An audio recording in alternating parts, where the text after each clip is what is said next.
Hello students, कैसे हैं आप सभी। आई होप आप सभी काफ़ी अच्छे होंगे। एंड आज हम आपके लिए लेकर आए हैं केमिस्ट्री के कुछ इम्पॉर्टेंट क्वेश्चंस जो कि आपके पास रिलेटेड होंगे आपके टैट या टीजीटी या किसी भी कॉम्पिटिटिव एग्ज़ाम की अगर आप तैयारी कर रहे हो तो उससे रिगार्डिंग, क्योंकि ये जो क्वेश्चन है काफ़ी एडवांस टाइप के क्वेश्चंस हैं एंड साथ में ही इनके आंसर्स भी यहाँ पे रिप्रेजेंट किए गए हैं। थोड़ा बहुत इनको हम आपके लिए एक्सप्लेन भी करेंगे एंड कुछ थ्योरी की क्लासेस जो है जस्ट लाइक अ रिवीजन सीरीज वो आपको हम प्रोवाइड करवाएंगे। एंड जैसे अगर आप चाहते हैं कि आपको अपनी और रिवीजन क्लासेस लगानी है तो डिस्क्रिप्शन में आपको लिंक मिल जाएगा, ओके।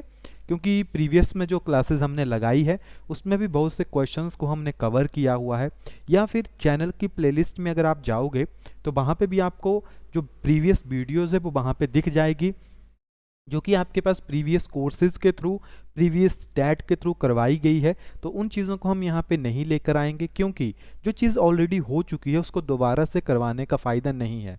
उन चीज़ों को करवाने का बेनिफिट है जो लेटेस्ट हो और जो आपके लिए न्यू हो। तो इसलिए कुछ न्यू टर्म्स आज हम आपके साथ यहाँ पे डिस्कस करेंगे एंड कुछ क्वेश्चंस आपको लगेगा नॉर्मल है, कुछ क्वेश्चन एडवांस फॉर्म में आपके पास होंगे, क्योंकि आपकी तैयारी जो है वो एडवांस वे में ही होनी चाहिए।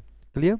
बाकी जिन्होंने भी टैट का जो फर्स्ट टेस्ट हमने डाला है कल, उसको हमने डाला था, उसका लिंक भी आपको डिस्क्रिप्शन में मिल जाएगा। अगर अभी तक आपने उसको अटैम्प्ट नहीं किया है उसको अटैम्प्ट कीजिए। उसमें 150 क्वेश्चंस आपके लिए रिप्रेजेंट किए गए हैं ताकि आप खुद को एग्जामिन कर सकें कि कितने नंबर जो हैं आपके वहाँ पे बनते हैं।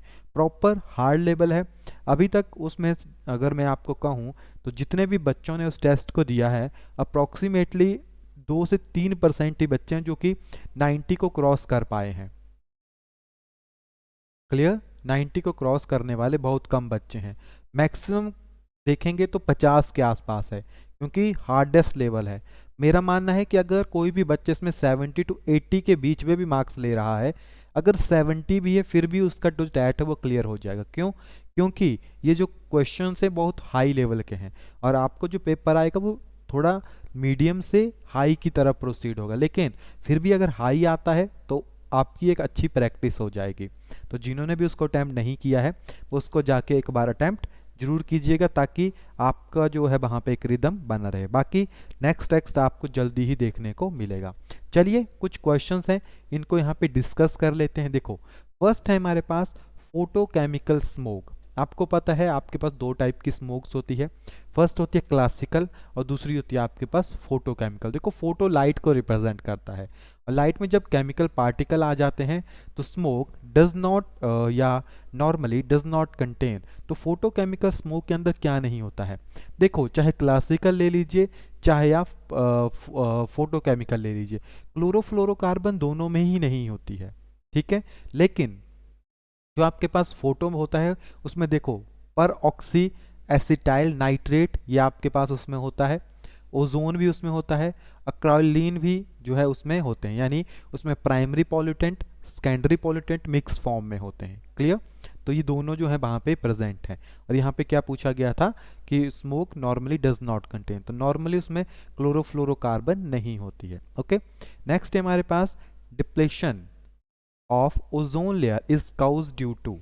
तो ये तो एकदम इजी क्वेश्चन है। आपको पता है जो क्लोरोफ्लोरोकार्बन होती है बेसिकली ग्रीन हाउस गैसेस से क्या होता है? ग्रीन हाउस गैसेस से अर्थ में ग्लोबल वार्मिंग होती है, और जो आपके पास क्लोरोफ्लोरोकार्बन होती है उसमें से ओजोन डिप्लेक्शन होती है, that is also known as freon. Freon करके उसको रिप्रेजेंट करते हैं, ठीक है। नेक्स्ट है आपके पास फाइंड द इनकरेक्ट स्टेटमेंट। आपके पास यहाँ पे बीओडी गया, बीओडी टर्म दी गई है, बायो ऑक्सीजन डिमांड, ठीक है, बायोकेमिकल ऑक्सीजन डिमांड। तो पूछ रहा है इनकरेक्ट स्टेटमेंट आपको चूज करनी है। क्या कहता है? BOD value of clean water is less then 5 ppm part पर मिलियन। देखो, यहाँ पे एक गलत है, बाकी एकदम सही है मेंस, ठीक है। तो एकदम सही स्टेटमेंट्स हैं। Drinking water pH should be between, ठीक है, सही है। Carbon sulphur and nitrogen oxide are the most wide separated air pollutant. देखो, कार्बन थोक से निकल रहा है, सल्फर थोक से निकल रही है, नाइट्रोजन थोक से निकल रहा है। कहाँ से? गाड़ियों से, ठीक है। तो भरपूर मात्रा में जो आपके पास ये निकल रहे हैं। वहीं पे D dissolved oxygen concentration below 5 ppm is ideal for the growth of fishing, तो ये स्टेटमेंट जो आपके पास यहाँ पे गलत है। ठीक है, नेक्स्ट है आपके पास find the secondary pollutant among these. देखो जो ऑप्शन नंबर ए है ये कौन सा है आपके पास, सेकेंडरी पॉल्यूटेंट है। सेकेंडरी जो है प्राइमरी के कॉम्बिनेशन से बनता है। प्राइमरी मतलब जो डायरेक्टली गाड़ियों से निकल रहा है। तो देखो सल्फेट्स निकलते हैं, कार्बोनेट्स निकलते हैं, कार्बोट्स निकलते हैं। तो ये क्या है, नाइट्रोजन के ऑक्साइड, सल्फर के ऑक्साइड, कार्बन के ऑक्साइड, तो ये प्राइमरी है। और ये क्या है आपके पास, एक सेकेंडरी है, पैन। ठीक है, नेक्स्ट क्वेश्चन है हमारे पास, the reaction responsible for the radiation energy of the sun. तो आपको पता है सन में क्या होती है, केमिकल रिएक्शन नहीं होगा, कोई चीज़ जल रही है नहीं, उसमें क्या हो रहा है, फ्यूजन। फ्यूजन मीन्स दो लाइटर न्यूक्लियस जैसे हाइड्रोजन हाइड्रोजन कंबाइन करके हैवी न्यूक्लियस बनाती है। फिशन जो है आपके पास कहाँ पे होती है, जो आपके न्यूक्लियर रिएक्शंस होते हैं, न्यूक्लियर रिएक्टर वगैरह, चेन रिएक्शन वहाँ पे होती है। एटॉमिक बॉम्ब जो आपके पास होता है वो भी न्यूक्लियर फिशन के ऊपर वर्क करता है, लेकिन फ्यूजन के ऊपर क्या वर्क करता है आपके पास, वहाँ पे जैसे सन हो गया, सोलर एनर्जी, प्लस साथ में जो हाइड्रोजन बॉम्ब आपके पास होता है वो भी आपके पास न्यूक्लियर फ्यूजन के ऊपर जो है वो वर्क करता है। ओके, नेक्स्ट है हमारे पास alum's capacity to purify water is due to. जो अलम है वो किस तरह से वाटर को प्योरीफाई कर देता है, सॉफ्टनिंग हार्ड वाटर। देखो हार्ड वाटर को सॉफ्ट करेंगे तो वो प्योरीफाई थोड़ी होगा। ठीक है, पैथोजेनिक बैक्टीरिया गेट डिस्ट्रॉयड, ये भी गलत है, अगर वो मर जाएंगे वो तो उसके बीच में रहेगा। ठीक है, इम्प्योरिटीज कोगुलेट, ये एकदम सही आंसर है। देखो जो इम्प्योरिटीज होगी वो कोगुलेट हो जाएगी। कोगुलेशन का मतलब है जस्ट लाइक जैसे डेल्टा बनता है ना आपके पास, डेल्टा वो क्यों बनता है, देखिए जब भी रिवर का वाटर वो क्या होता है, फ्रेश होता है, और जब भी वो सी वाटर में गिरेगा तो सी के अंदर होते हैं इलेक्ट्रोलाइट। क्लियर, जैसे ही इसको गिरेगा तो इसमें क्या होती है, मिट्टी, मड होती है बहुत सारी सिलिका की फॉर्म में। सिलिका जैसे इलेक्ट्रोसाइड के साथ रिएक्ट करता है उसकी सेपरेशन शुरू हो जाती है, कोगुलेशन शुरू हो जाती है, बड़े बड़े पार्टिकल में वो अलग हो जाता है। जब भारी होगा तो इकट्ठा हो जाएगा और धीरे धीरे किसकी फॉर्मेशन हो जाती है, डेल्टा की। ओके, तो इसी तरह से क्या होगा, जब आप उसमें अलम डालोगे तो उसकी कोगुलेशन हो जाएगी, इम्प्योरिटीज़ को वो कोगुलेट कर देगा, वो इम्प्योरिटीज़ को इकट्ठा करेगा, वो हैवी हो जाएगी और वो नीचे जाके सेटल डाउन हो जाएगी। ठीक है, इम्प्योरिटीज़ अलग हो गई। नेक्स्ट है हमारे पास the coldest region of atmosphere, सबसे ठंडा इलाका कौन सा होता है। देखो स्ट्रेटोस्फियर, ट्रोपोस्फियर की मेसोस्फियर, थर्मोस्फियर, थर्मो तो रिप्रेजेंट ही कर रहा है, तो सबसे ठंडा होता है आपके पास मेसोस्फियर। कौन सा, मेसोस्फियर। नेक्स्ट है हमारे पास which of the oxide of nitrogen is not a common pollutant. देखो कॉमन पॉल्यूटेंट की एक वही बात है, ये क्या है, प्राइमरी है, नॉर्मली आएंगे, लेकिन N2O5 थोड़ी आएगा, ये तो कंबाइन फॉर्म में आएगा ना, तो ये नॉर्मल पॉल्यूटेंट नहीं है, इसको मैं पहले ऊपर बता चुका हूँ। नेक्स्ट है हमारे पास the compound essential for the process of photosynthesis has this element. तो फोटोसिंथेसिस में क्लोरोफॉर्म और साथ में मैग्नीशियम, तो क्लोरोफॉर्म का क्वेश्चन है इनडायरेक्टली, उसमें मैग्नीशियम प्रेजेंट होता है। नेक्स्ट है हमारे पास in the air N2 and O2 occurs naturally but they do not react to form oxide of nitrogen because, क्या कह रहा है आपके पास, जो नाइट्रोजन है एयर में N2 भी होती है एंड O2 भी होती है, लेकिन देखो बॉन्ड फॉर्मेशन में है ना, but they do not react form oxide. Reason क्या है, वो ऑक्साइड क्यों नहीं बना रहा है। फर्स्ट है oxide of nitrogen are unstable, catalyst is required from the reaction, the reaction is endothermic, N2 and O2 do not react with each other। तो क्यों नहीं कर रही, क्योंकि इनकी जो रिएक्शन होगी वो नेचर में एंडोथर्मिक होती है, यानी वहां से क्या होगा, एनर्जी गेन होगी। ठीक है, एक्सो एंड एंडो दो टाइप के रिएक्शन होते हैं, तो एनर्जी चाहिए। ठीक है, do not react to form oxide of the nitrogen because the reaction is endothermic, तो एनर्जी कहाँ से आएगी। ठीक है, नेक्स्ट है in the modern periodic table the number of period of the element in the of period of the element is the same as, तो वो किसके बराबर होते हैं, क्या पूछ रहा है, the modern periodic table the number of periods of the element is the same as principal quantum number. देखो पीरियड की बात कर रहा है, एन की बात कर रहा है, principal quantum number, first group के लिए 1, ठीक है, KLMN 2 3 4 5 6, ठीक है। तो पीरियड जो प्रिंसिपल क्वांटम नंबर है वो पीरियड्स को रिप्रेजेंट करता है। नेक्स्ट है आपके पास the correct order of size. देखो साइज की बात कर रहा है, आई सिंपल न्यूट्रल पॉजिटिव और नेगेटिव। यहाँ पे क्या हो रहा है, इलेक्ट्रॉन गेन हो रहा है, ठीक है, इलेक्ट्रॉन गेन यानी इफेक्टिव न्यूक्लियर चार्ज क्या हो रहा है आपके पास यहाँ पे कम हो रहा है। और जब इफेक्टिव न्यूक्लियर चार्ज कम हो तो साइज बढ़ जाता है, इसका नॉर्मल साइज, और यहाँ पे प्लस आ रहा है यानी न्यूक्लियर चार्ज बढ़ रहा है। It mean which one is right answer, option number C, ठीक है, क्लियर। रीजन यही है कि इलेक्ट्रॉन का जो अमाउंट है वो इंक्रीज और डिक्रीज हो रहा है। नेक्स्ट है आपके पास for the same value of n the penetration power of the orbital follow the order. देखो पेनिट्रेशन क्या होता है, किसी चीज को भेदना, उसको क्रॉस करना। तो जो एस होता है उसकी पेनिट्रेशन सबसे ज्यादा होती है, ठीक है, और एस पी डी इस तरह से वो आपके पास कम होती रहती है, जैसे एस पी डी एफ इस तरह से चलती है। तो इस तरह का ट्रेंड जो है आपके पास आएगा। एस की पेनिट्रेशन पावर सबसे ज़्यादा होती है, इसीलिए एस में से इलेक्ट्रॉन निकालना मुश्किल होता है। तो यहीं पे एक इफेक्ट सुना होगा आपने, इनर्ट पेयर इफेक्ट, ठीक है, इनर्ट पेयर इफेक्ट। ये जो एस आपके पास ऑर्बिटल होता है या एस सेल है, तो उसमें से सॉरी सब सेल है, उसमें से इलेक्ट्रॉन को आप इजीली बाहर नहीं निकाल सकते क्योंकि वो स्टेबल होता है और क्लोजेस्ट होता है न्यूक्लियस के, ठीक है। तो यहाँ पे सी जो है आपके पास राइट आंसर है। नेक्स्ट है आपके पास which of the following reaction will need the maximum amount of energy. इस रिएक्शन को होने में सबसे ज़्यादा एनर्जी लगेगी। देखो एक ही ग्रुप है बेसिकली, सोडियम है, कैल्शियम है, पोटाशियम है एंड कार्बन है। तो पूछ रहा है कौन से रिएक्शन को होने में सबसे ज़्यादा एनर्जी आपके पास लगेगी, तो सोडियम है। ये क्या है, एक बेसिकली नॉर्मल वे में यहाँ से क्या निकल रहा है आपके पास, पॉजिटिव चार्ज, ठीक है, इलेक्ट्रॉन निकला, एक पॉजिटिव आ गया, तो ये आयोनाइजेशन एंथैल्पी है। और अल्कली मेटल की आयोनाइजेशन एंथैल्पी कम ही होती है, ज़्यादा नहीं होती वहाँ पे, ठीक है। और जो अगर स्टेबल हो रहा है ना आपके पास तो उसमें नहीं होगा। यहीं पे नेक्स्ट देखोगे आप, तो पहले में क्या आता है लीना की रब से फरियाद, इसी तरह से आएगा। मैक्सिमम पूछ रहा है तो कैल्शियम 2 पॉजिटिव चार्ज आएगा, कोई फर्क नहीं पड़ेगा, नॉर्मल है, ठीक है, स्टेबल हो रहा है। लेकिन यहाँ पे देखो ये भी अल्कली मेटल है, यहाँ से जब निकलेगा एक निकालना तो इजी है, लेकिन दूसरा निकालना बहुत मुश्किल है कि पॉजिटिव में ऑलरेडी आ चुका है। इसका मतलब है आपके पास कि यहाँ से ज़्यादा एनर्जी की रिक्वायरमेंट है, ठीक है, क्योंकि इसकी कन्फिग्रेशन NH2 NP6 आपके पास हो चुकी है और इससे इलेक्ट्रॉन निकालना बहुत मुश्किल होता है।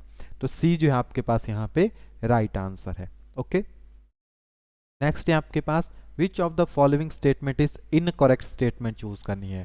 First, ionisation enthalpy of oxygen lower than that of nitrogen, but second, ionisation enthalpy of oxygen is higher than nitrogen. तो आपके पास कन्फिग्रेशन लिखिए, आपको समझ आ जाएगा, ठीक है। नाइट्रोजन क्या होता है, हाफ फिल्ड होता है, तो स्टार्टिंग में स्टेबल होगी, क्लियर। बाकी आप चेक कर लीजिएगा। देखो तभी कह रहा है first ionisation enthalpy of oxygen is lower than the nitrogen, लेकिन जो सेकंड होगी क्योंकि इससे एक इलेक्ट्रॉन निकल गया ना तो ये हाफ फिल्ड हो गया, फिर इसकी ज़्यादा होगी। Enthalpy of nitrogen to gain electron is almost zero, but of phosphorus is 74.3 kilojoule per mole. Iso electron ion belonging to the same period, ये चीज़ गलत है यहाँ पे, ठीक है, जरूरी नहीं वो एक ही पीरियड से बिलोंग करे।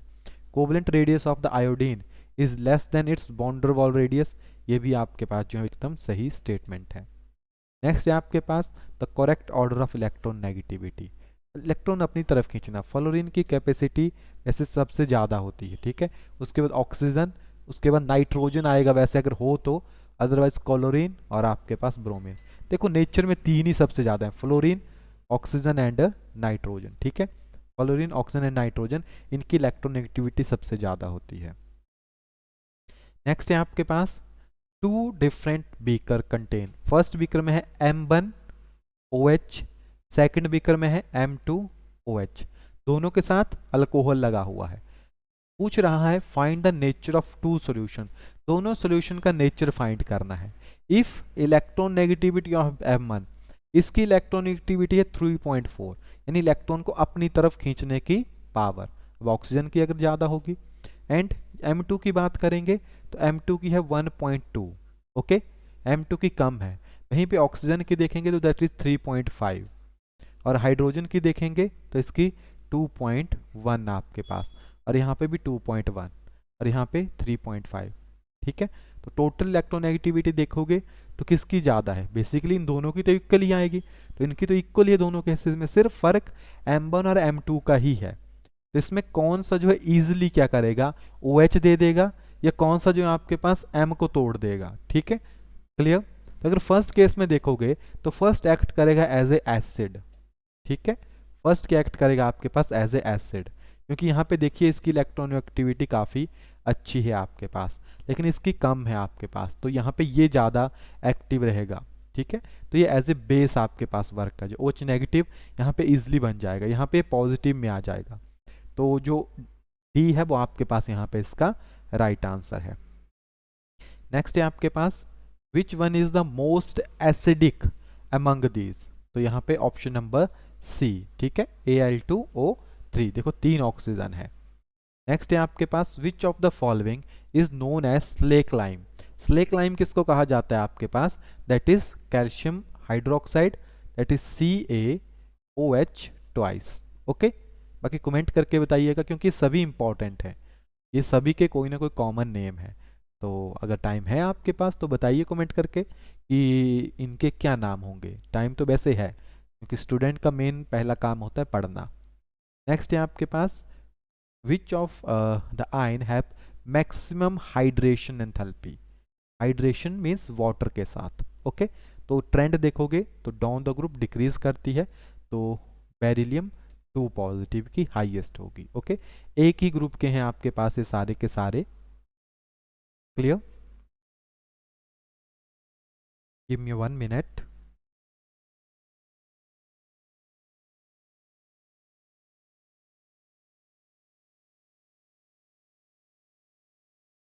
ठीक है, नेक्स्ट है हमारे पास as compare to potassium and sodium has, इनको कंपेयर करना है। High ionic ionisation potential, low melting point, low electron negativity, large atomic radii. ठीक है, as compare to potassium and sodium has, तो देखो बोथ आर क्या है आपके पास, अल्कली मेटल्स हैं, तो आपके पास क्या होता है ली ना की, एक ही साथ है दोनों। इसका एटॉमिक नंबर 11, इसका एटॉमिक नंबर 19, इतना ही फर्क है दोनों में। Okay, as compare to potassium and sodium has, ठीक है, पोटाशियम और सोडियम की बात करेंगे, then they have a high, as compare to potassium sodium has high ionization enthalpy. ठीक है, सोडियम की क्या होगी, हाई आयोनाइजेशन एंथैल्पी, क्योंकि साइज छोटा है। Down the group ionization enthalpy decrease करती है, अलोंग ए पीरियड इंक्रीज करती है। ओके, जब साइज बढ़ रहा है तो मेल्टिंग पॉइंट क्या हो जाएगा, कम हो जाएगा। Okay, and low electron negativity, तो वैसे यहाँ पे इलेक्ट्रॉन नेगेटिविटी की कोई बात ही नहीं है। ओके, बाकी साइज की बात करेंगे तो as compare to potassium sodium का जो साइज है वो छोटा है, तो लार्जर भी नहीं होगा, तो ए आपके पास इसका राइट आंसर है। नेक्स्ट है आपके पास विच इज या विच one is the most stable कार्बोकटाइन, that is BaCO3। ठीक है, ये स्टेबल है, तो स्टेबल है तो इजिली टूटेगा नहीं, ये इजिली टूट जाएगा, तो reactivity down the group increase करती है। ठीक है, रिएक्टिविटी ऐड होनी चाहिए। Plaster of Paris POP easy है आपके पास, that is CaSO4 half H2O। Clear, ये किसी भी तरह आ जाता है, इस तरह भी होता है CaSO4 H2O, इस तरह भी होता है कभी कभी, ये इसके जैसे इसके पाँव में इस तरह से होता है 2 टाइम, तो ये हाफ हाफ दोनों में हो जाएगा। विच oxide is amphoteric, beryllium oxide, that is amphoteric. Actually ये कोवलेंट बॉन्ड बनाता है, जिसके चक्कर में इसकी डबल प्रॉपर्टी आ जाती है, कभी भी दिखे तो राइट आंसर इसी को करना है। Clear, PE show the diagonal relationship with, तो डायगोनल रिलेशनशिप आपको पता है पीरियोडिक टेबल के साथ इस तरह चलते हैं। ठीक है, 3 में ही आपके पास होंगे, तो बेरिलियम आपके पास अल्मोनियम के साथ जो यहाँ पे शो करेगा। ओके, नेक्स्ट है आपके पास the tendency to lose their valence electron easily by alkali metal make them.